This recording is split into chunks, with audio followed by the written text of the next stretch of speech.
So the British Prime Minister, Mr. Rishi Sunak, surprised everybody yesterday with a sudden announcement of elections on 4th of July. And it was a very quick move when his party, that is the British Conservative Party or the Grand Old Party of Great Britain, is performing on its lowest graph, you can say. And I think in these elections they will be wiped out, and it will be a historical low for British conservatives. But if you look why he has suddenly announced the elections, I think he wants to cut the losses of Conservative Party, because the economy of Great Britain is not doing great, because social issues related to unemployment, related to many other issues, is also picking up. The foreign policy is also under question, and the elections, let it be the by-elections in those constituencies which were traditional stronghold of conservatives, they were actually wiped out. And in one of the constituency, I think it was somewhere in the north, I'm forgetting the name, though I have been to all these places, George Galloway, uh, his vote share was more than the vote share which was the combination of labor as well as conservatives.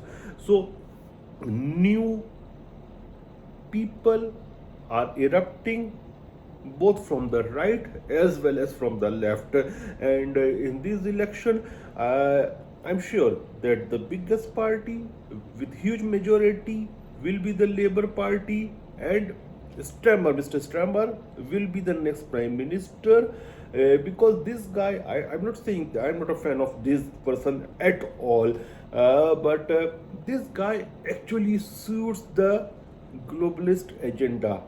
Right now, there is nobody better than him to suit the globalist agenda, the European Union agenda, and this guy will be the British Prime Minister with huge mandate, lot of seats, but without any economic vision.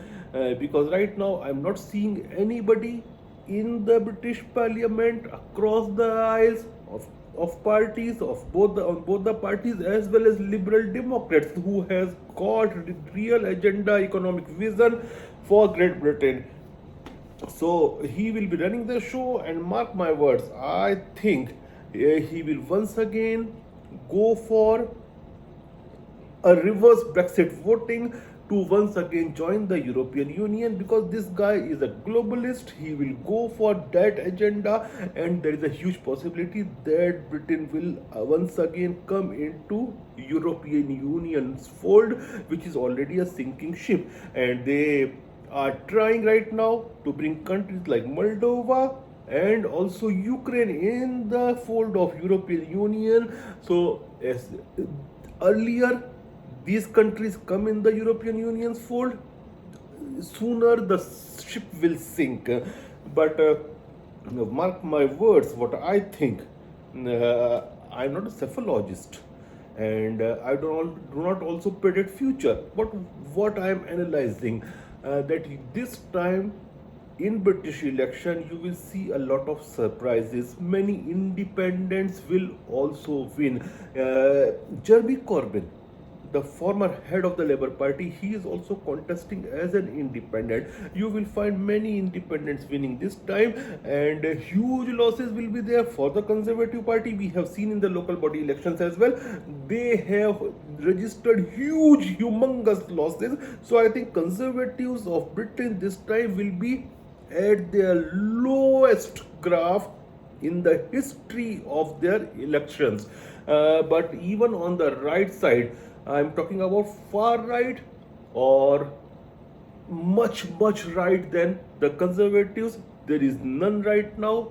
These forces will also eventually emerge with time, and on the left also new forces are emerging, like the new Labour Party, the new British Workers Party of Galloway. These things are there, and I'm not seeing people like Nigel Farage, who used to be the extreme right wing nationalists, they are also not in the picture. So I am seeing a transition phase in Great Britain's policies, in Great Britain's polity, and new players and new parties will emerge after this election. This is what my analysis says. Thank you.